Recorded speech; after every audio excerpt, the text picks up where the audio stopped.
Donc, bonsoir à tout le monde, je remercie les personnes qui sont venues pour cette conférence sur un thème qui est encore un thème inédit, qui s'intitule Hitler n'est pas mort à Berlin. Pour moi, c'est un sujet qu'il fallait traiter, dans le sens où on pourrait dire que tout ce qui est officiel est mensonger. À partir de là, tout ce qui n'est pas officiel peut être quelque chose de sérieux qui peut être pris en compte pour une étude de la vérité. C'est-à-dire, histoire officielle, histoire mensongère, science officielle, science mensongère, etc., etc., etc. Donc quand on expose qu'Hitler n'est pas mort à Berlin, c'est un sujet qui permet de réviser l'histoire. Surtout que, on va le voir, ce n'est pas une vérité absolue, toujours pareil. Quand on creuse un peu, on se rend compte qu'il y a des éléments de réflexion qui permettent de contredire la version officielle. C'est un thème que je vais pas traiter d'Hitler parce que ça c'est quelque chose qui est assez récurrent et puis c'est pas le sujet. Je vais surtout traiter effectivement de sa fuite pour expliquer. Donc je vais le dire tout de suite, je vais pas faire planer le suspense. Hitler n'est pas mort en Argentine, il est mort en 1950 à Montserrat, monastère de Montserrat à côté de Barcelone. Et j'ai pu vérifier auprès de personnes qui sont des personnes espagnoles comme quoi il y a une version qui dit que Hitler a été réfugié, a été protégé par Franco, et il y avait des personnes qui parlaient l'allemand. C'est une chose qui se savait à l'époque à Madrid. Donc il avait été hébergé dans le palais de Franco, et ensuite il a été déplacé dans un monastère à Montserrat. Et vous allez voir que c'est une réflexion aussi de James Burns, qui est l'ancien secrétaire d'État américain, qui explique que Hitler est mort en Espagne, et que ses sosies sont partis, parce qu'il y avait plusieurs sosies, sont partis en Argentine pour faire croire qu'il était en Argentine. Donc là, il s'agit quand même d'un secrétaire d'État américain qui ajoute, on va dire, à des témoignages sur des personnes donc, qui étaient des personnes espagnoles. C'est assez intéressant de le souligner. Avant de revenir au secrétaire d'État américain Burns, je tiens, pour moi c'est un sujet, c'est facile de traiter de ce sujet, et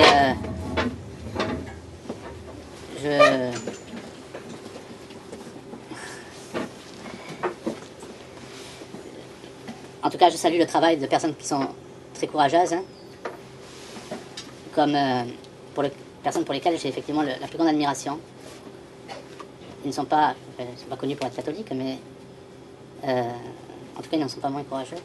Je pense notamment au professeur Forisson, pour lequel j'ai la plus grande admiration. Je pense que quand on traite d'un sujet comme celui-là, qui est un sujet pour lequel on ne risque pas, je dirais, la prison, pas encore. En tout cas, je tiens à dire que pour ce qui est du professeur Forisson et l'ensemble de gens, effectivement, qui révisent l'histoire, je pense aussi à quelqu'un que je ne connais pas, personnellement. Je pense à Vincent Renoir aussi, qui ne partage pas les mêmes thèmes que moi, mais ça ne m'empêche pas de dire que cette personne est une personne qui est extrêmement courageuse. Et ce sont, dans la vie, soit parce qu'on n'a pas le courage, soit parce qu'on n'a pas les moyens, mais au moins il faut avoir la décence, surtout à l'heure actuelle, de soutenir ces gens-là. Ces personnes qui relisent l'histoire, comme le professeur Forisson, comme Renoir, Gerdonzik aussi, ou tant d'autres, il faut les soutenir parce que quand il y a de la contradiction, il y a une défense de la liberté. Sans réel esprit de contradiction, il n'y a pas d'esprit réel de liberté. Et tout ce que l'on fait contre ces gens-là, ça intervient dans un esprit liberticide. Au même titre que ce que fait aussi dans un autre domaine le docteur Xavier Dor. Je profite de ce thème d'histoire pour rappeler notre page de l'histoire, c'est très important. C'est bien connu les pays de l'Est, notamment la Roumanie. Et ce que je suis en train de voir à l'heure actuelle en France, c'est exactement la même chose qui m'a été racontée avant l'avènement du communisme en Roumanie. C'est une chose qui est arrivée subitement, où on a commencé par éliminer les élites. On a commencé effectivement à pondre, 20 ans avant la Seconde Guerre mondiale, des lois liberticides. Et après, le communisme pouvait tomber comme ça, brutalement. Mais le terrain avait été déjà préparé plus de décennies avant. À l'heure actuelle, c'est la même chose. Les gens qui posent des questions, qui sont des intellectuels, pas les intellectuels de gauche, c'est-à-dire qu'est-ce qu'un intellectuel de gauche, c'est un peintre qui ne sait pas peindre, c'est un écrivain qui ne sait pas écrire, c'est un intellectuel. Non, là je parle réellement de gens intelligents qui remettent, qui font bloc avec leur personne, avec leur intelligence, contre la démocratie. Qu'est-ce que la démocratie? C'est le nouvel ordre mondial, c'est la dictature. Nous sommes, je dirais, à la veille d'une dictature. Et si on ne peut pas traiter de ces thèmes-là, c'est parce qu'effectivement, le pouvoir a prévu de nous amener sur une dictature. La démocratie, la franc-maçonnerie est en perte de vitesse à l'heure actuelle. Le mensonge est découvert. Mais la démocratie, effectivement, sait se défendre. On le voit encore une fois avec les gens qu'elle arrive à faire taire. Et ce qui est très intéressant, ce qu'il faut ajouter là-dessus, c'est que ces gens-là sont forts parce que nous sommes faibles. Et si demain on prend conscience de notre force, si on prend réellement conscience de la vérité, si on prend réellement conscience que nous sommes, et j'en reviens toujours à ça, les créatures de notre Créateur, si on en revient effectivement à l'Église, si nous gagnons cette force-là, demain nous devenons des vrais résistants. On n'a plus rien à attendre de ces gens qui sont des parasites. Qu'est-ce qu'un parasite? C'est quelqu'un ou une chose, on va dire, qui vit aux dépens d'une autre. Cette classe politique que nous avons n'a qu'un seul but, c'est de nous asservir, de nous rendre esclaves, et ce sont des parasites parce qu'ils sucent notre sang. L'ennemi à l'heure actuelle, ce n'est pas l'homosexuel, ce n'est pas le musulman, non, l'ennemi c'est la franc-maçonnerie, c'est le pédosatanisme.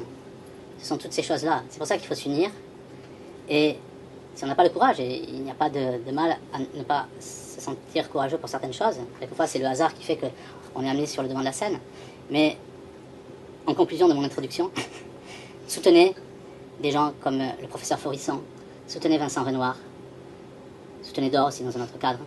Ce sont des gens qui mènent le débat avec des éléments, on va dire, pertinents. Donc, le thème de la soirée, c'est Hitler n'est pas mort à Berlin. C'est un livre que j'ai traduit il y a peut-être 2 ou 3 ans. J'ai traduit de l'allemand et du néerlandais au français. C'est Robin de Ruyter qui l'avait écrit. C'est un auteur hollandais, pour faire court, avec qui je n'ai plus de lien. Donc ça, c'est la version allemande. Donc le titre, c'est la fuite de Berlin, chronique de la fuite de Berlin, avec l'aide des services secrets britanniques. Où vous retrouvez Fleming, notamment, celui qui a... ici. Notamment sur...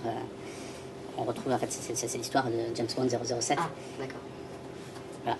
Donc, je vais commencer par une citation pour montrer que le sujet est tout à fait important et crédible. L'ancien secrétaire d'État américain, James Burns, qui dans Speaking Frankly, donc Parlons franchement, écrit « Lors de la conférence de Potsdam du 17 juillet au 2 août 1945, Staline se leva de son siège, s'approcha de moi et trinqua. Je lui demandai « Maréchal Staline, quelle est votre théorie sur la mort de Hitler ?»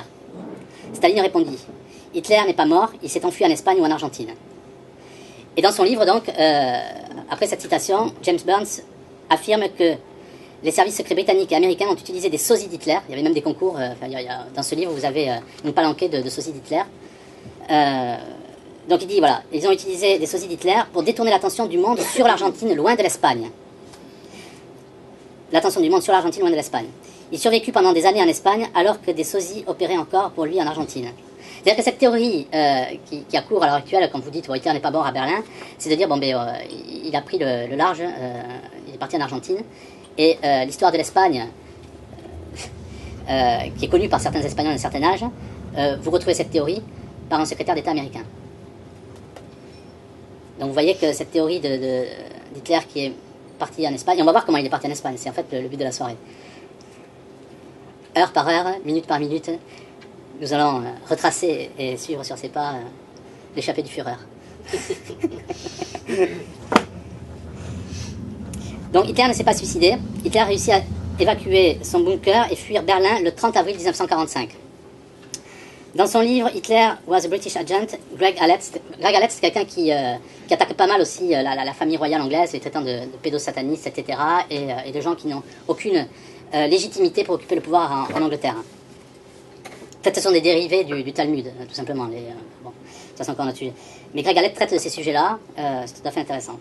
Donc dans son livre Hitler was a British Agent, Greg Hallett expose qu'Hitler, de février à novembre 1912, soit durant 9 mois, fut préparé à son rôle de dictateur à l'école militaire britannique psychologique et opérationnelle de Devon, donc en Angleterre, et plus tard dans une autre école de guerre psychologique et opérationnelle en Irlande. C'est-à-dire qu'il explique tout à fait qu'Hitler a été préparé par du contrôle mental. Ça n'entre pas tout à fait dans la fuite encore, mais je pense que c'est assez intéressant parce que c'est développé dans ce livre. Les différentes écoles militaires britanniques, psychologiques et opérationnelles étaient sous le patronage du Tavistock Institute, les mêmes qui ont formé des gens qui ne savaient pas jouer de la musique, c'est-à-dire les Beatles. Ça, c'est dans mon livre sur les Illuminati, qui se situe officiellement en 1913, donc, au Wellington House, à Londres, qui est sous la direction du roi d'Angleterre, de Grande-Bretagne d'ailleurs. Le livre choc du docteur John Coleman, qui est un ancien du MI6, donc le service secret anglais, dans Tavistock Institute of Human Relations, Shaping the Moral, Spiritual, Cultural, Political and Economic Decline of the United States of America, est le livre le plus important concernant la divulgation des méthodes de lavage de cerveau du Tavistock Institute. Donc voilà par quelle école Hitler serait passé. Le projet se tenait sous la direction de Lord Northcliffe et de Marcus Raskin. L'argent provenait des Rothschild, bien entendu. Alors il y a toute la théorie, bon je ne veux pas rentrer là-dedans, Hitler serait, effectivement, aurait été financé par les Rothschild. Effectivement, ce livre expose que l'Allemagne nationale-socialiste a été financée par l'argent des apatrides américains, des piétons de la mer Rouge, aux États-Unis, pour tout simplement permettre la création de l'État d'Israël. C'est quand même intéressant, il faut le souligner. C'est-à-dire qu'en fait, ce livre explique que sans le Troisième Reich, il n'y aurait jamais eu Israël. Avec les déclarations des hommes politiques comme Ben Gurion, qui auraient souhaité qui souhaitait que la guerre se prolonge encore. Et cette histoire de contrôle mental est tout à fait intéressante, tout simplement parce que c'est le neveu de Sigmund Freud qui écrit dans Propaganda en 1928, c'est-à-dire Édouard Bernays, la manipulation consciente, intelligente des opinions et des habitudes organisées des masses joue un rôle important dans une société démocratique. Ce qui manipule ce mécanisme social imperceptible forme un gouvernement invisible qui dirige véritablement le pays. C'est-à-dire qu'en fait, quand vous... Des citations, il peut y en avoir plein comme ça, y compris celle des Kennedy, c'est-à-dire des gens qui sont au-delà du petit journaliste qui va à la gamelle tous les jours en racontant ce qu'on veut bien, enfin bon bref, des gens sans talent et qui passent à la télé, il y en a plein dans cette démocratie. Je parle de gens qui font la politique à l'échelle internationale, comme Kennedy ou autres, qui reconnaissaient effectivement l'existence d'un complot, y compris Rockefeller dans Mémoire. Donc la manipulation mentale, etc. Là, c'est Bernays qui en parle. Donc, s'il y a une manipulation mentale des masses, il peut y avoir aussi une manipulation mentale des hommes politiques qui nous gouvernent, par différentes méthodes. Donc voilà, ça c'est un thème que je voulais développer, c'est-à-dire pour montrer que dans les alcôves, il y a encore une autre histoire concernant Hitler, qui est liée avec le Tavistock Institute, où vous retrouvez les services secrets anglais derrière, où vous retrouvez la CIA, etc., etc., etc. Donc le suicide d'Hitler, parce qu'il faut bien aussi en passer par là, déclaration contradictoire des collaborateurs directs d'Hitler. Alors il y a différentes questions que ce livre reprend et qu'on pose à des gens qui étaient dans le bunker. Et ils n'ont pas les mêmes réponses. Alors par exemple, Otto Gunsch voit 2 cadavres dans un tapis, alors que d'autres témoins, et tout ça c'est détaillé dans le livre encore une fois, mais si je reprenais tout dans le détail, il faudrait 3 heures facilement. Donc là je vais à l'essentiel. D'autres témoins voient seulement, ne voient pas un tapis mais une couverture. Est-ce qu'Eva Braun portait des chaussures? Alors il y a Erich Kempka dit oui, et Rochus Mich dit non. Est-ce que le visage d'Hitler était visible au moment de son incinération? Alors il y a par exemple Mengerhausen qui dit oui, et d'autres témoins disent non. Est-ce que des coups de pistolet ont été entendus? Alors Rochus Mich dit non, Traudel Jung dit oui, Otto Gunsch dit non, Arthur Axmann dit oui. Et quand les Russes ont en fait découvert le bunker, quand ils sont arrivés, ils ont aussi découvert plusieurs personnes avec le visage d'Hitler. Il y avait au moins déjà 15 cadavres. Donc on est dans des interprétations qui sont vraiment différentes. Et dans les années 80, quand on avait creusé autour du bunker, on a trouvé c'était plein de galeries, quoi. Donc il y a beaucoup de choses comme ça qui sont très intéressantes. Enfin, alors, est-ce que le coup de pistolet... Alors, Erich Kempka dit non, le docteur Neumann dit oui. De quelle couleur était le vêtement d'Eva Braun? Hermann Karnau, un vêtement noir avec des roses, Rochus Mich, un vêtement bleu avec un col blanc, et Erich Kempka, un vêtement blanc. Et ça, ce sont des déclarations qui ont été déclarations officielles. Hein. Quand ils ont été dessinés par les Russes, ou... D'ailleurs, ce livre reprend en partie aussi l'ouverture des archives chez les Russes. Pour ça, on a su certaines choses aussi. Dans quelle partie du visage d'Hitler se trouvait la blessure due à l'impact du coup de feu? Traudel Jung dans la tête, Arthur Axmann dans la bouche, Rochus Mich, visage sans blessure, donc, Otto Gunsch, une petite blessure au-dessus de l'œil droit. Quel jour Adolf Hitler et Eva Braun furent incinérés? Erich Mansfeld, 27 avril 1945, Erich Kempka le 30 avril, Hermann Karnau le 1er mai 1945. Est-ce que les corps ont été complètement incinérés jusqu'à l'état de cendre? Otto Gunsch, non. D'autres témoins, non. Gunsch, plus tard, dit oui. Enfin, plus tard, je ne sais pas pourquoi, enfin bon. Et ensuite, Hermann Karnau, oui.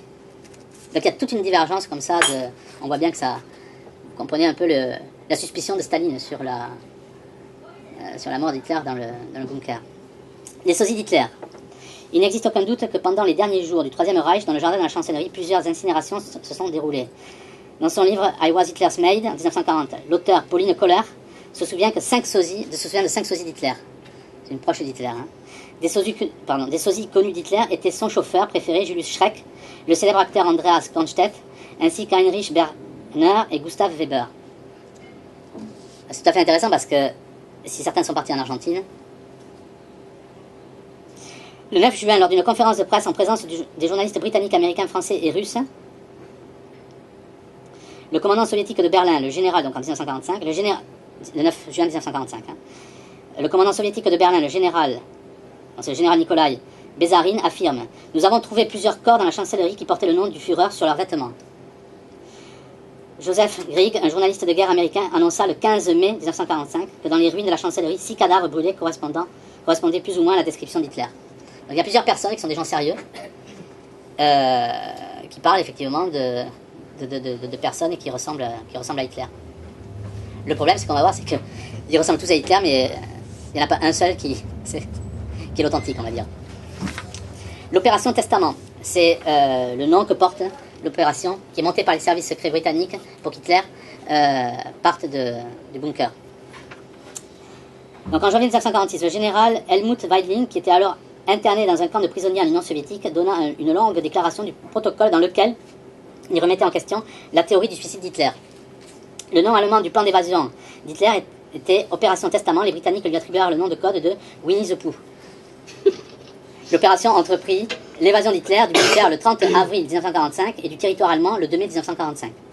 L'évasion d'Hitler fut programmée en collaboration avec différents services secrets plusieurs mois à l'avance par le commandant Desmond Morton de la section M des services secrets britanniques. La section M fut fondée en 1932 par le commandant Morton et placée sous les ordres du roi.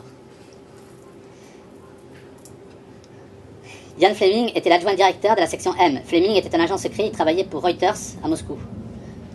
Il était prévu qu'Hitler quittât le bunker par la côte sud de la Spree. Et là, donc, il y avait un VK-202, c'est-à-dire un mini-sous-marin, fabriqué à Kiel par Krupp, qui l'attendait. Donc, dans le WK-202 était de couleur grise. Ce sous-marin mesurait 36 mètres 60 de long. Il pouvait plonger à 4,50 m de profondeur. L'intérieur mesurait 3,60 m de haut. Le sous-marin pouvait atteindre une vitesse maximale de 25 nœuds, c'est-à-dire 46 km/h. Il pouvait contenir 12 personnes. Le cessez-le-feu du 2 mai a été décrété afin que le trafic dans l'espace aérien de l'Allemagne puisse s'effectuer librement. C'est-à-dire qu'en fait, il fallait qu'Hitler puisse partir tranquillement, sans qu'il se fasse tirer dessus. Beaucoup affirmèrent qu'Hitler, déjà le 27 avril, avait quitté Berlin avec un avion. Cela n'était pas du tout impossible, mais s'avérait trop dangereux. L'avion n'aurait jamais pu atteindre la frontière française. Le cessez-le-feu du 2 mai était la première possibilité de quitter l'Allemagne avec la plus grande sécurité.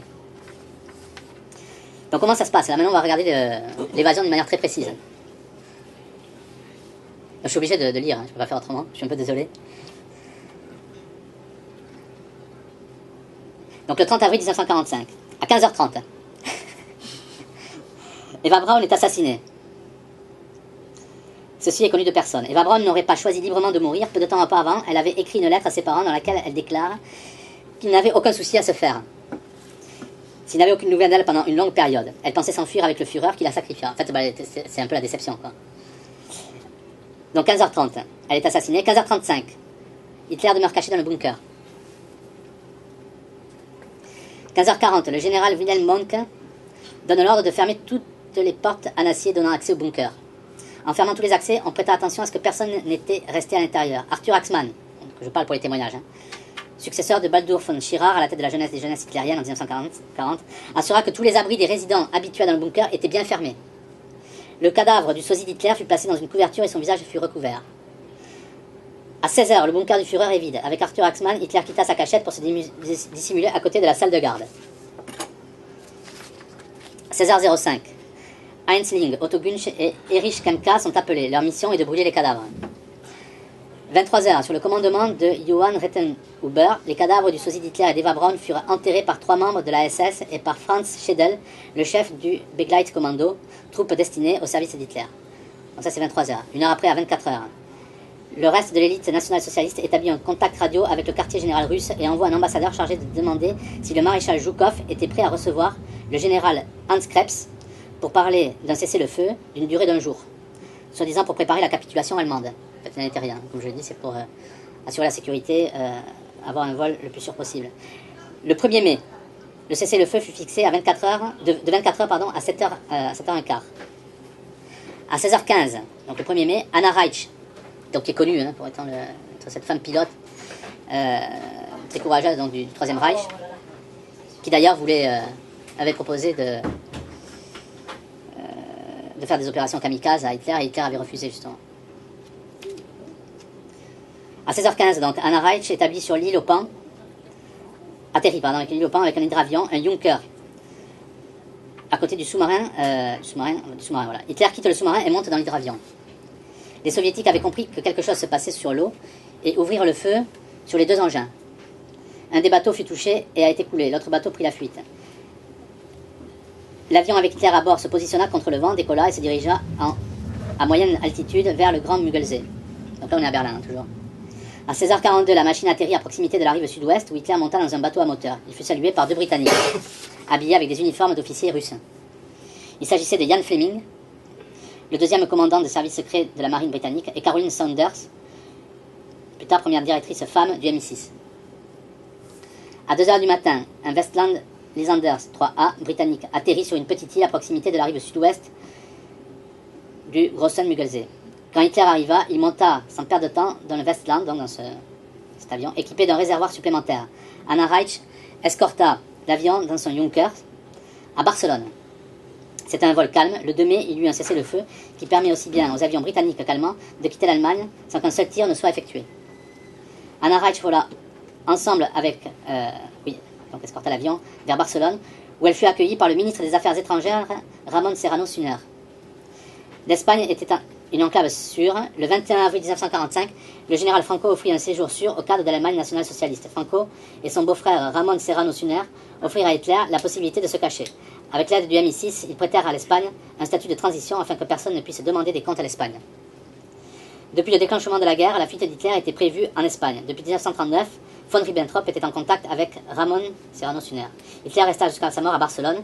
Il trouvait refuge quand il encourait un risque au monastère de Montserrat, où il mourut d'un cancer de l'estomac en 1950. Les rumeurs selon lesquelles Hitler était encore en vue enflèrent constamment courant 1945. Le 9 juin, pendant une conférence de presse en présence de journalistes britanniques, américains, français et russes, le général Zhukov affirma: Nous n'avons trouvé aucun corps qui pouvait être celui d'Hitler, donc au bunker. Zhukov expose aux journalistes qu'il en tire la conclusion qu'Hitler a pu quitter Berlin à bord d'un avion. Ça fait quand même des gens sérieux qui parlent de ça. Quand il y a Staline, il y a Zhukov, et puis le secrétaire d'État américain Burns, puis certains journalistes, ça commence à... il y a du poids quoi. Donc Zhukov expose aux journalistes qu'il en tire la conclusion qu'Hitler a pu quitter Berlin à bord d'un avion. Hitler aurait pu s'échapper, c'est ce qu'il dit, au dernier moment, car il avait un avion à disposition. On en revient toujours à la même chose. Du moment qu'une chose est officielle, vous avez des chances toujours que ce soit faux.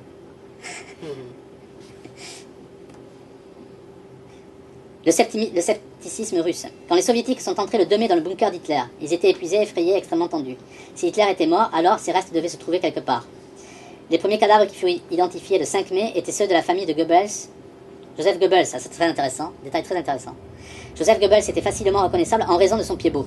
Enfin, c'est pas ça que je veux dire, mais enfin, bon, on y vient. La mort de la famille de Goebbels était essentielle pour rendre le mensonge crédible. Ce qui est intéressant, c'est que Goebbels est photographié sur toutes les coutures. Vous le voyez de loin, de près, sous toutes les coutures. Le cadavre d'Hitler, vous n'avez quasiment... Enfin, il n'y a aucune photo prise de près, ou... enfin, il n'est quasiment pas photographié. Goebbels, c'est complètement l'inverse. En fait, le cadavre de Goebbels et sa famille devaient accréditer la mort d'Hitler et d'Eva Braun. Goebbels et sa famille rendirent ce scénario plausible. Ça, c'est ce que pensent les Russes, ce qu'on retrouve dans les archives. Les cadavres de l'ensemble de la famille de Goebbels furent exposés et photographiés sous tous les angles jusqu'à la table d'autopsie. Concernant Hitler, que dalle. De plus, le cliché a été pris à une certaine distance. Concernant Hitler, c'est ça, il n'y a pas de... Vous n'avez pas de clichés proches, pas de... Il n'y a pas plusieurs clichés, il n'y a pas de table d'autopsie, etc. Tout ça, c'est assez sommaire, quand vous comparez avec Goebbels. Il montre une boîte dans laquelle il n'y a rien de reconnaissable. Pourquoi n'y a-t-il pas une seule photographie reconnaissable? Pourquoi personne n'a pris la peine de prendre une photographie décente quand le corps fut découvert? Et pourquoi n'y a-t-il non plus aucun cliché pris pendant l'autopsie ou au moment de l'exhumation et de la seconde inhumation? Dans le jardin de la chancellerie, on trouva 15 cadavres, parmi lesquels se trouvait celui de femmes et plusieurs sosies d'Hitler. Ça, c'est ce qu'ont découvert les Russes, selon les archives. Les autopsies des deux corps donc, se déroulèrent le 8 mai 1945. Je parle de Goebbels et de sa femme. Ce jour-là, deux Russes, deux médecins légistes, Faust Cherovsky et le commandant Anna Marantz, effectuèrent l'autopsie des corps. Le corps qui devait être celui... Ah voilà. Autant pour moi, c'est moi qui... Bonjour, c'est moi qui fais l'erreur. On parle de l'autopsie du corps d'Eva Braun. Le corps qui devait être celui d'Eva Braun ne montra aucune trace d'empoisonnement par le cyanure. Ceci fut confirmé par des examens sanguins. Le poison fut placé après sa mort dans sa bouche. On rechercha aussi le sang sur le canapé dans le bunker. Le sang que l'on trouva n'était pas celui d'Hitler ou d'Eva Braun. Il était le sang d'un homme vraisemblablement du sosie tué dans le bureau d'Hitler. Les soviétiques décidèrent à présent d'utiliser les dents défaites et les fragments qui furent retrouvés à côté d'un autre crâne. C'est pour ça que dans ce livre, on parle... il y a des recherches qui sont faites chez le dentiste d'Hitler, etc., pour savoir si réellement on a affaire à son cadavre. Non, alors je reprends. Les soviétiques décidèrent à présent d'utiliser les dents défaites et les fragments qui furent retrouvés à côté d'un autre crâne, non celui avec un impact de 10,5 mm pour établir l'identité d'Hitler. Sur ce point, il dut retrouver le dentiste d'Hitler, le SS général Dr Hugo Blashkin. Donc ils sont allés dans le cabinet du dentiste voir s'il y avait ça correspondait effectivement avec les clichés, etc., etc. Donc ce livre retrace ça aussi. Les dossiers du professeur Blashkin se trouvaient à ce moment-là dans le cabinet. Les dossiers d'Himmler, de Goebbels et de Göring étaient sur place et furent emportés. Les dossiers d'Hitler et d'Eva Braun avaient disparu, personne ne se demanda pourquoi. Ça c'est dans le bunker. Les dossiers des... voilà. Il y a beaucoup de choses comme ça qui sont dissonantes concernant les témoignages qui montrent effectivement qu'il y a des différences sur les gens qui sont restés au bunker jusqu'à la fin. Alors un peu, il y a eu ce livre retrace les groupes de fuite de ces personnes, ça je n'en parlais pas puisque je me suis fixé de parler de la fuite d'Hitler. Et ce qui est très intéressant, ce sont les références qu'on a par exemple par rapport aux différentes personnes qui sont des chefs d'État, des hommes politiques et des journalistes, et ensuite par rapport aux archives russes qui ont été ouvertes. Et on voit bien que cette théorie de la fuite d'Hitler est tout à fait sérieuse et que son suicide dans le bunker ne tient pas la route, je dirais, une seule seconde. Voilà. Je vous remercie de votre écoute.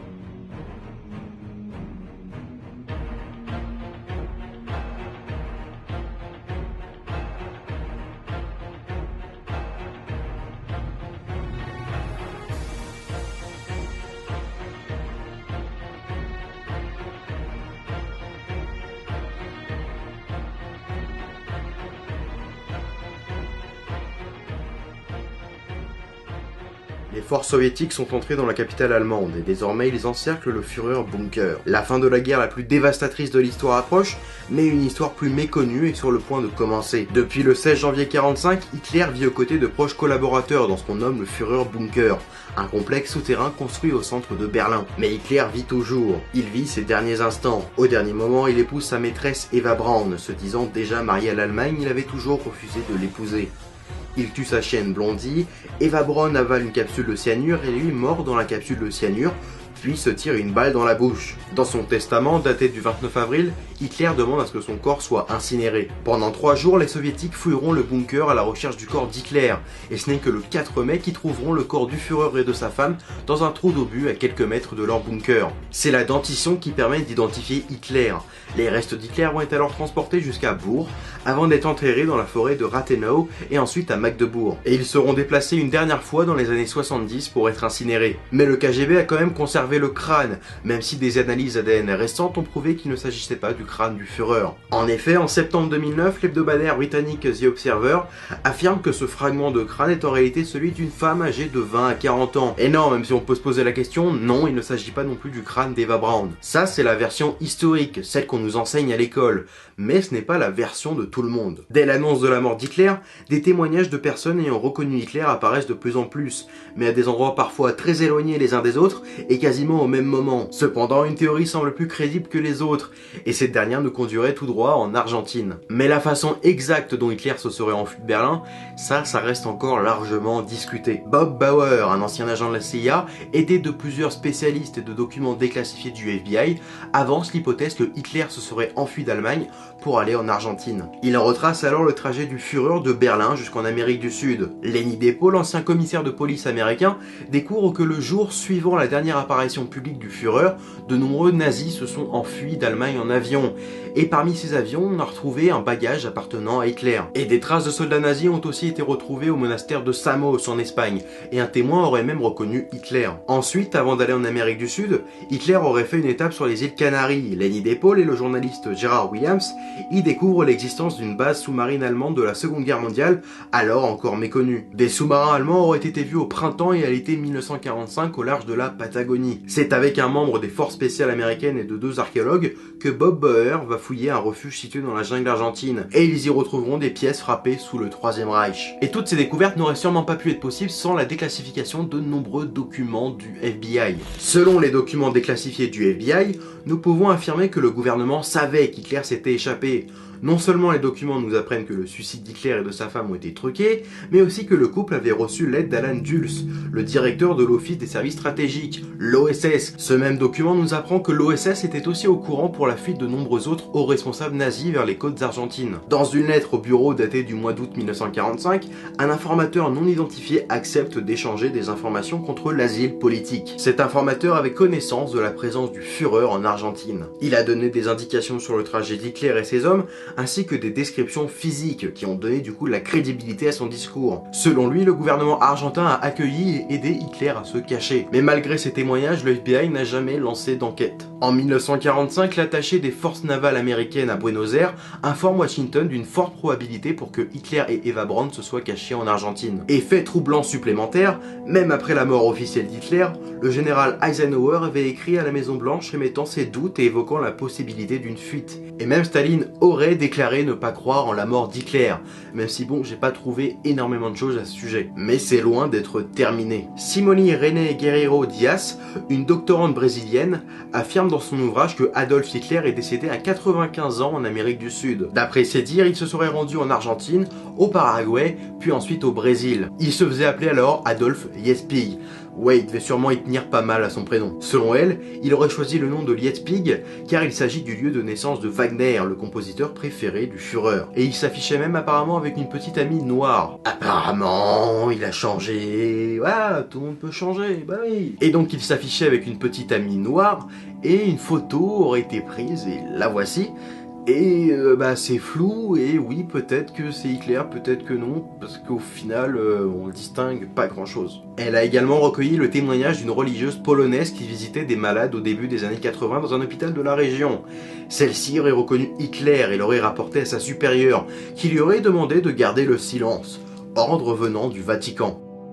En effet, oui, tout ça, ça nous pousse à nous interroger sur la possible fuite d'Hitler, mais il y a aussi d'autres éléments qui nous montrent que ça aurait été un peu difficile. Mais en 1945, pour Hitler, niveau santé, c'était vraiment pas terrible. Il était déjà atteint de la maladie de Parkinson et une récente tentative d'assassinat l'avait profondément bouleversé niveau psychologiquement et il était devenu complètement paranoïaque. Sans compter ses problèmes de santé au niveau dentaire et aussi à d'autres endroits, franchement, il n'était pas en état de s'enfuir, mais aussi niveau idéologique, dans le sens où pour lui, il était attaché à l'Allemagne, mais à un point pas possible. Pour lui, c'était inconcevable de mourir sans l'Allemagne. Mais ça ne veut pas dire que les nazis sont loin d'être lâches. En effet, par exemple, Himmler, chef de la SS, avait trahi son Führer pour aller négocier avec les Américains. Bon, ça n'avait pas tellement marché, et il avait fini par se suicider. Bon, et revenons à Hitler. Franchement, au niveau santé, c'était déplorable. Et en plus, le faire passer plusieurs mois dans un sous-marin, même s'il y avait quelques sorties, par exemple aux îles Canaries, on a vraiment du mal à y croire. Et c'est ce qui nous permet de remettre en question énormément de choses, comme cette brésilienne qui affirme qu'Hitler serait mort en 1995. Vu son état en 45, j'ai du mal à croire qu'il aurait vécu jusqu'à cet âge-là. Mais en plus, je le répète, niveau santé, je pense pas qu'une fuite jusqu'en Amérique du Sud aurait été possible. Surtout via un sous-marin. Bon, ça fait plus de 70 ans que cette histoire dure, et pourtant on est encore très loin de découvrir la vérité. Mais ce qui est sûr, c'est que non, maintenant on peut plus affirmer avec certitude que oui, Hitler s'est bien suicidé le 30 avril 1945 à Berlin. Alors est-ce que Hitler est vraiment mort à Berlin? Et les soviétiques voulaient absolument cacher le corps, et ils étaient même prêts à mentir en inventant un faux crâne. Ou alors il a bien réussi à se tirer et à vivre une fin de vie peinard en Amérique du Sud, comme plein d'autres dignitaires nazis d'ailleurs, ce serait loin d'être le seul. Alors la fuite du Führer en Amérique du Sud, mythe ou réalité? Eh ben ça je vous laisse en décider.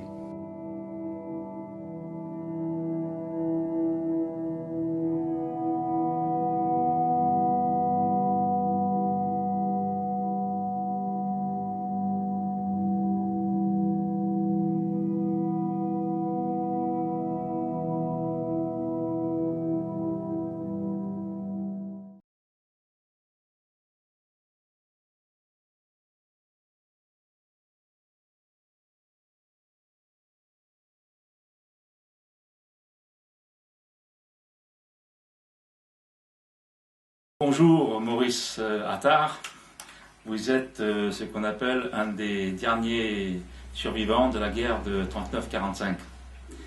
À ce titre, vous étiez quoi exactement dans l'armée? Eh bien, d'abord, je suis rentré comme guetteur sémaphoriste. De là, je suis rentré directement dans la marine. Et de là, j'ai fait mes écoles à Alger.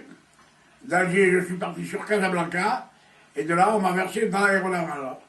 Et c'est donc à partir de ce moment-là, dans l'aéronaval, que vous avez commencé à avoir du monde, à être très proche du combat, et surtout après, à avoir des informations que, on peut se dire, vous les avez fraîchement eues, vous, de bouche à oreille, en rencontrant des personnes qui ont été sur le terrain.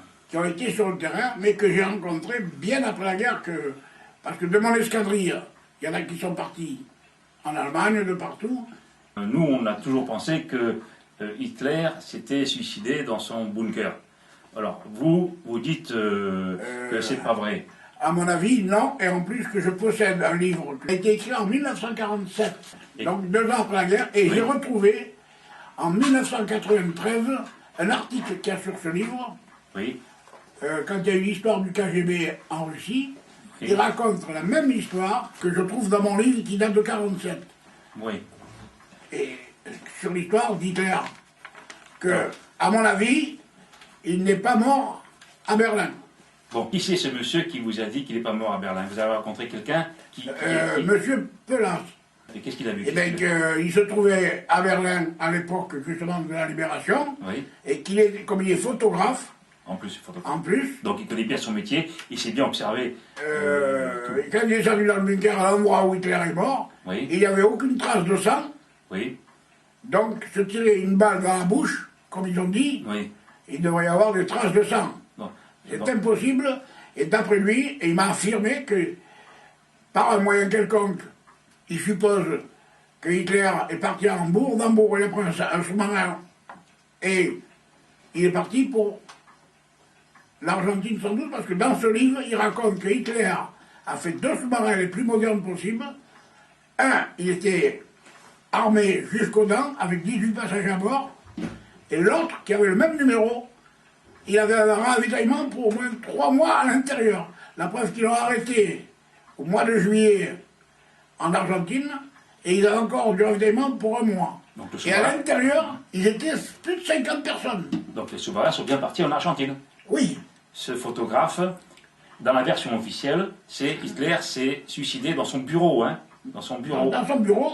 Alors, et ce photographe dit, moi j'ai rien vu, j'ai pas vu de traces de sang dans le bureau, il n'y avait rien. Il n'y avait absolument rien. Ça veut dire qu'est-ce qui s'est passé? C'est les Allemands qui ont fait un maquillage. Qu'est-ce qu'ils ont? Ils ont voulu tromper les Alliés. Les Américains et les Russes avec. Oui, mais d'ailleurs, il a bien fallu tromper les Allemands eux-mêmes. Je crois qu'il y avait un garde du corps qui avait été témoin. Gardien personnel de Hitler, qui était dans le blocos, et lui-même il a vu Hitler accoudé à la table et Eva Braun allongée sur le canapé à côté. Lui, il n'a pas entendu ni coup de feu et il n'a ni vu lui aussi trace de sang. Et alors ce fameux garde du corps est mort il y a récemment, lui. Hein. Récemment, à 89 ans. Et qu'est-ce qu'il a dit Eh ben, c'est lui qui a dit, quand les Allemands du bunker ont dit ça y est, c'est fait. Lui, il a regardé dans le bureau et il a vu Hitler accoudé à la table et Eva Braun allongée sur le canapé. Donc leur première phase, Hitler fait croire à ses proches, aux Allemands, même à tout le monde. À tout le monde, il fait croire qu'il s'est suicidé. Et avec Eva Braun qui est morte aussi. Ah oui. D'accord. À partir de ce moment-là, on ne sait pas ce qui se passe, bien entendu. Arrivent les Alliés dans le bunker et ils ne trouvent pas Hitler. Et soi-disant, ils l'ont brûlé. Voilà. C'est-à-dire que jamais le monde pourrait imaginer que Hitler a disparu. Ce serait, pour les Alliés comme pour les Soviétiques, c'est impensable. Il fallait au moins dire au monde que Hitler a été capturé. Et comme on ne pouvait pas le capturer, ben, qu'est-ce qui s'est passé? Ils ont fait un cinéma, ils ont repris la thèse du suicide qui était par le fameux garde du corps, et ils ont maquillé un corps et ils l'ont fait passer pour suicider. Et en plus ils l'ont brûlé pour pas donner de traces.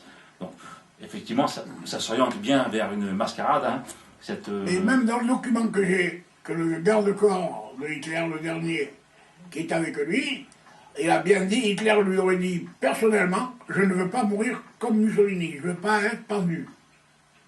D'accord. Je ne veux pas qu'on me trouve mon corps. D'accord.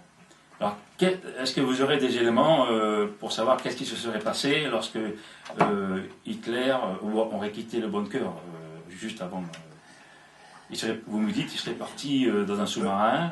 Moi, enfin, avec des amis de l'aéronavale que j'ai discuté, parce que j'ai connu pas mal de monde et je fréquente toujours l'aéronavale actuellement, et de temps en temps on se rencontre, comme moi j'ai rencontré ce monsieur Pelas 40 ans après. Oui. Et un autre aussi, monsieur Caille, je crois que peut-être, je ne sais pas s'il est mort maintenant, parce que moi, vu mon âge que j'ai...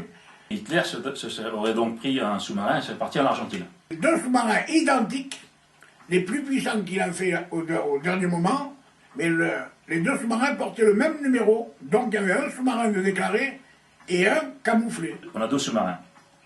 Officiellement, on en a un seul. Identifié, reconnaissable, qui est équipé que de ravitaillement. Bon, on l'équipe de ravitaillement, donc c'est pas du ravitaillement, et on me dit qu'on le trouve en Argentine après. On l'a arrêté, oui, il est marqué dessus, ils l'ont arrêté là, en Argentine. Oui, il s'est arrêté tout seul en Argentine. Sans doute. Ouais. Et là-dedans, il n'y avait que du ravitaillement et 50 personnes, vous m'avez dit. Oui. Donc les 50 personnes, elles sont restées en Argentine. À tout. Bon, ça va. Bon. Donc, ce qu'il faut savoir, c'est qu'il y a un deuxième sous-marin qui porte le même nom sur le papier. Oui. Et vous avez deux sous-marins qui s'en vont toutes les deux en Argentine. Alors, on ne sait pas. Mais l'autre, qui est invisible, il a le même nom. Mais comme il dit que l'autre, il s'est arrêté en Argentine et qui portait le même nom, qui était ravitaillement, on n'ira jamais chercher le deuxième sous-marin, qui est invisible. Et voilà. Et ce deuxième sous-marin, il était hyper chargé de matériel de guerre. On est dans la deuxième mascarade. Il n'y a pas un sous-marin qui était là en Argentine, mais deux. Dont un à l'intérieur, il y aurait Hitler. Je suppose. On suppose. Bon, personne ne l'est. Et ce qui rejoint quand même certains témoignages, puisqu'on sait qu'en Argentine, il y a des petits villages où on ne parle que allemand. Ah ouais, il y en a beaucoup même d'autres, il y a ce sous-marin, mais il y en a beaucoup comme des grosses personnalités allemandes qui sont partis juste un peu avant la débâcle. Au moment qu'il a préparé son coup avant. Voilà. Donc je crois qu'en grand stratège, ça on va dire en stratège, disons, militaire, comme l'ont tous été les grands combattants, hein, ont toujours pensé à leur solution de secours. Une porte de sortie. Une porte de sortie, voilà. Et bon, on peut dire que Hitler ne se serait pas suicidé moi, jusqu'à la preuve du contraire, j'ai toujours dit, et je le dirai toujours, d'après les livres et les documents que j'ai, pour moi, il n'est pas mort en Allemagne. Et le passage du bunker au sous-marin, est-ce que vous avez des informations? Qu'est-ce qui s'est passé? c'est-à-dire il a disparu direct de Berlin, on ne sait pas comment qui. C'est moi que je suppose parce que j'ai des amis avec qui j'ai discuté pendant la guerre, tout ça, que à Hambourg, je crois, il y avait des sous-marins qui ont réussi à s'enfuir. Donc, ils sont ensuite vides. Donc de Hambourg à Berlin, il y a quand même quelques kilomètres. Hein, en avion, c'est vite fait, ou en train, ou en voiture. Ouais. Je ne sais pas la distance qu'il y a de Berlin à Hambourg, mais je sais que le port d'Hambourg, il était vraiment équipé.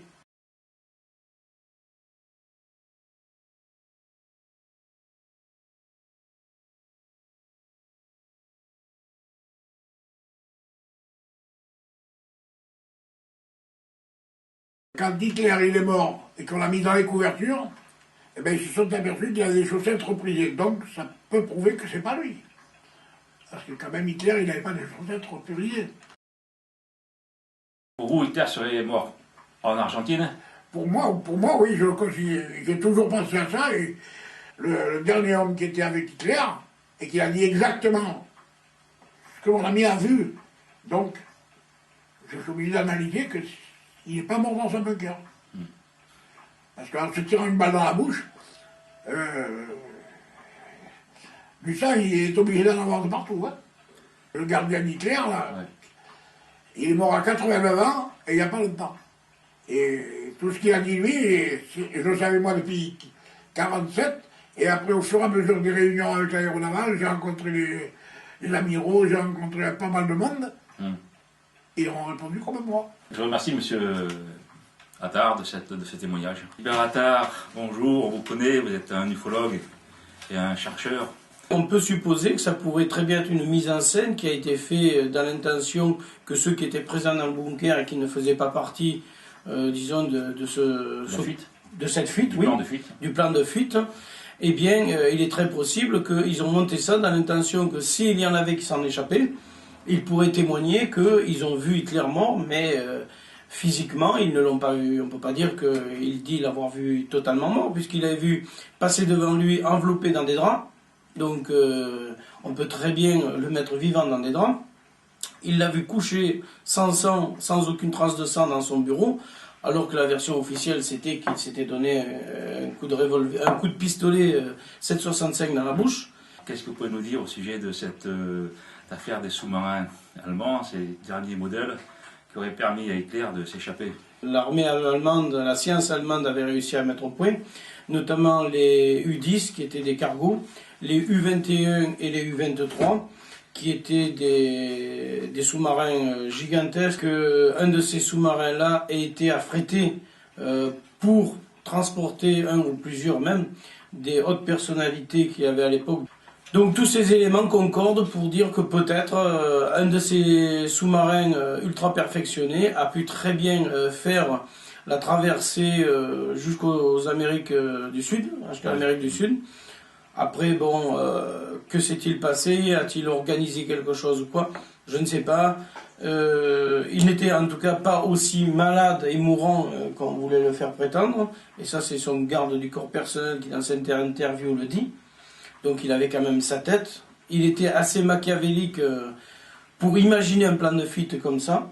Je pense que beaucoup de gens qui réfléchissent un peu, qui étudient la question, ont des doutes là-dessus. Alors, vous pensez de ce maquillage? Oh ben ce qu'on peut penser, je vais te dire, comme je te l'ai dit, Hitler était quelqu'un de très machiavélique. Il a très bien pu vouloir se sauver pour faire perdurer, on pourra dire en quelque sorte, son règne. Donc ça c'est tout à fait possible. Ne voulant pas être pris, alors soit il aurait très bien pu, en dernier recours, s'il était pris avec du cyanure, se donner la mort. Mais dans les conditions où il est mort, je pense que cette énigme demeurera très longtemps.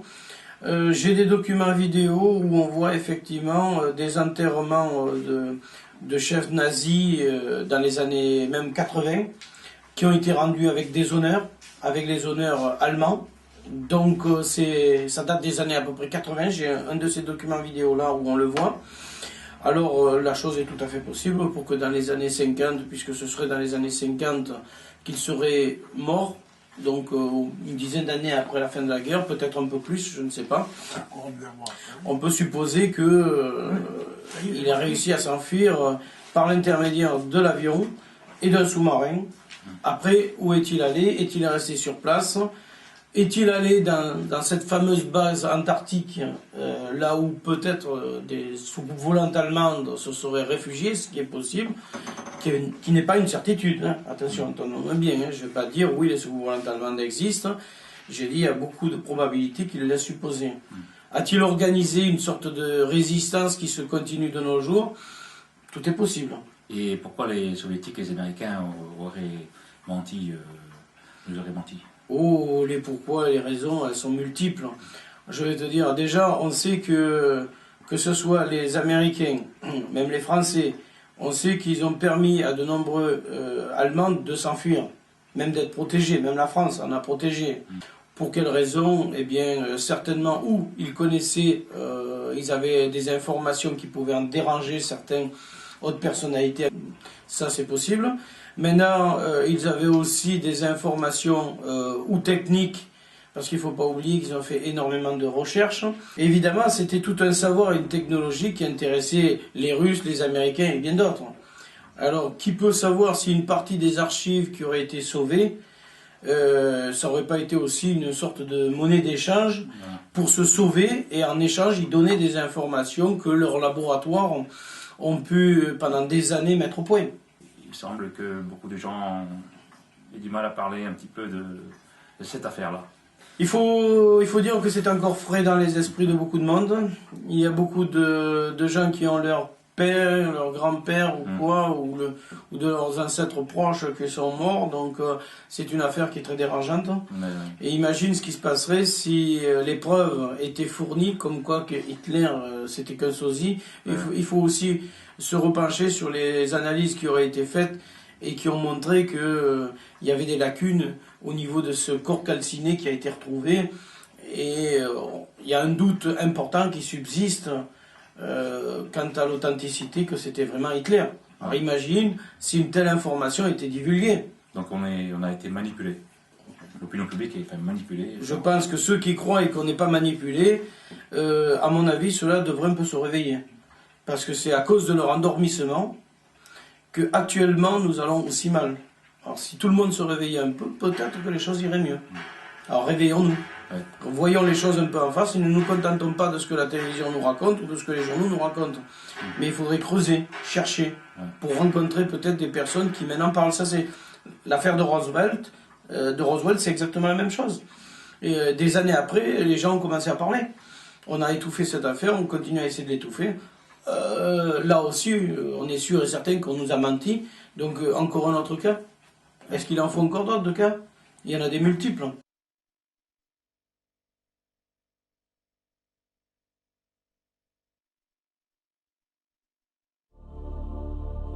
Berlin, April 30th, 1945. Russian soldiers entered the most secured bunker in Germany and found the bodies of German soldiers and SS officers. Another 2 bodies were discovered, charred, beyond recognition. These were the supposed bodies of Adolf Hitler and Eva Braun.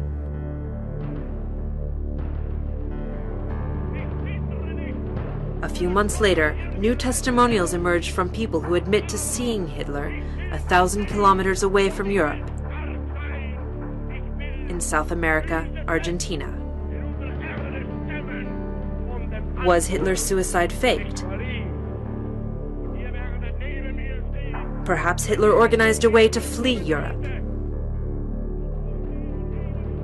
Maybe Adolf Hitler lived a very quiet life in South America until his death in 1965.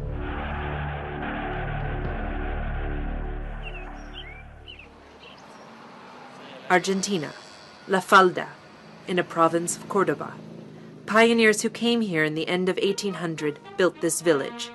One of the most significant places of the provinces was the Eden Hotel, a beautiful site with international prestige.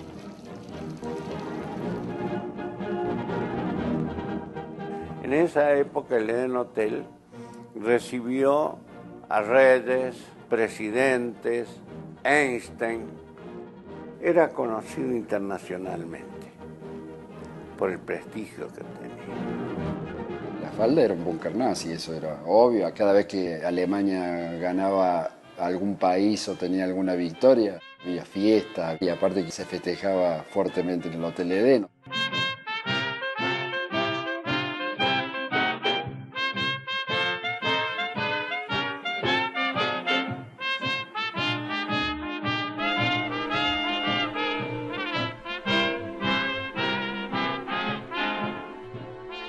The hotel owners were Walter and Ida Eichhorn. They were supporters of the Nationalist Socialist Party in Germany and personal friends of Adolf Hitler. Esta gente se carteaba con el Führer y periódicamente esta gente viajaba a Alemania. Por lo menos 2 veces al año iba a Alemania. ¿A qué iban? No le podría decir. Hay gente que dice que iban a darle dinero para la campaña.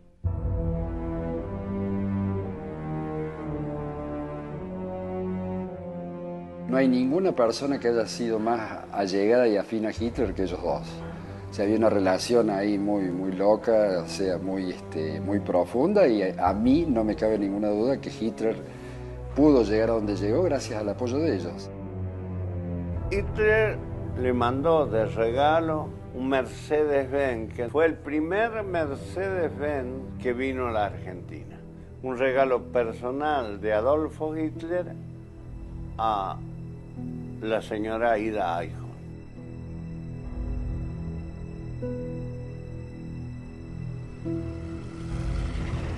May 1945. The end of World War II.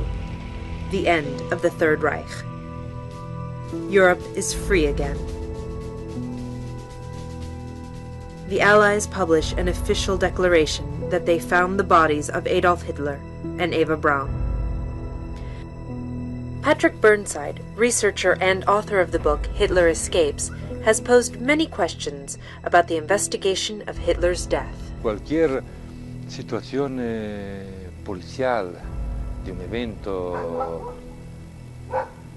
donde hay un suicidio, donde hay una muerte, se investiga. En este caso no se investigó. Se investigó menos de cualquier evento, de cualquier nazione, de cualquier policía del mundo. Cioè no se abrieron expediente, se encargó un jovencito que en su época fue el mayor Trevor Roper, que era un recién neolaureado en historia, de investigar bonariamente la muerte de Hitler, porque da todo lado se decía que Hitler no había muerto y se había escapado, da todo lado. Fueron franceses, fueron rusos, fueron cualquier nazione beligerante, dijo la suya. La suya.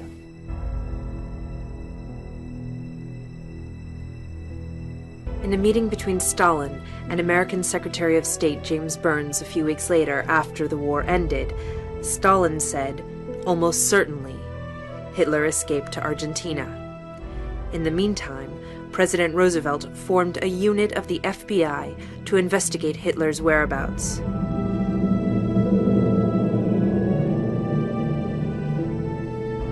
In an official letter dated September 17, 1945, regarding Hitler's whereabouts in Argentina, if the Führer should at any time get into difficulties, he could always find a safe retreat in La Falda, where they, the Eichhorns, had already made the necessary preparations. Catalina Gamero was one of the workers in the Hotel Eden who worked for the Eichhorns since she was an adolescent. She told us that she served for 3 days a very special guest of the Eichhorn couple, Adolf Hitler. This was during 1947. Estuvo Hitler ahí, sí. Estuvo 3 días, eso yo sí. Eso yo porque vimos los choferes y todo. Padre Mónica también, pero nosotros teníamos que callarlo la boca. O perdíamos el trabajo, y después lo agarré a Luis yo, y le digo, che Luis, cállate, me dice, no digas nada. Y si usted, ahí había foto de él, y después uno por más que no tenga video. Additional to Gamero's testimony, there is the testimonial of Hernan Ancin, who is a carpenter of Antipy village, a Nazi leader in Croatia, who lived in Mar del Plata, Argentina, during the 1950s. Hitler Y debe haber sido fines del 53. ¿Y en qué circunstancias? Vino ahí, venía. ¿A dónde? Al edificio a hablar con Pavelić. Venía caminando con los 3 guardaespaldas y la señora. Prácticamente lo traían caminando, ¿no? Que apenas caminaba él. Tenía la misma pinta. La misma, de blanco, pelo corto, tipo militar, cortado, sin bigote. Ahí estuve yo conversando, me invitaron a sentarme en la mesa, me convidó la señora de Pavelić con un café. Hitler estaba tomando café con alguna bebida más con Pavelić. Y yo ahí le conté. Entonces, Pavelić le dice a Hitler, es el carpintero, dice, que me hace la carpintería en el edificio. Entonces Hitler me miró y me hizo una reverencia así, en esta forma. Un saludo, ¿no? Más cerca de él. Estuve tomando café, inclusive. ¿Usted está convencido que era Hitler? Sí. The testimonial we saw asked the question, if Hitler understood the end of the war was approaching, did he decide to leave the country? Patrick Burnside is sure that Hitler escaped to South America thanks to the German infrastructure, who received the permission and facilities of Argentinian General Juan Perón. Hubo un preparativo en los años 45 para crear un lugar seguro, manejado a sueldos de los servicios secretos alemanes, crear un hábitat favorable por un eventuale desenlace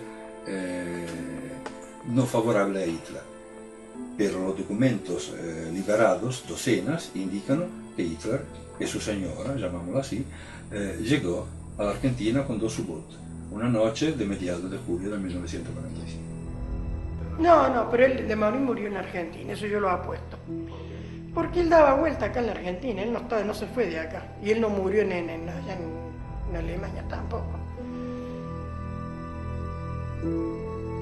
Todo indica que hubo años vivido en un lugar apacible, rodeados de seguridad, de bosques impenetrables, alejado dalla civilizzazione, e tranquillo, vivió tranquillo. As we saw from testimonials of different researchers, Adolf Hitler died a natural death in Argentina sometime during the 60s. Until now, no one knows where he's buried. Lo de Trevor Roper, The Last Day, tendría que ser The Last Year of Hitler en Patagonia, no los últimos días en Berlín. Revealed will expose for the first time personal accounts and original data that supports the possibility of the world's most evil man spending his final years in utter tranquility in Argentina.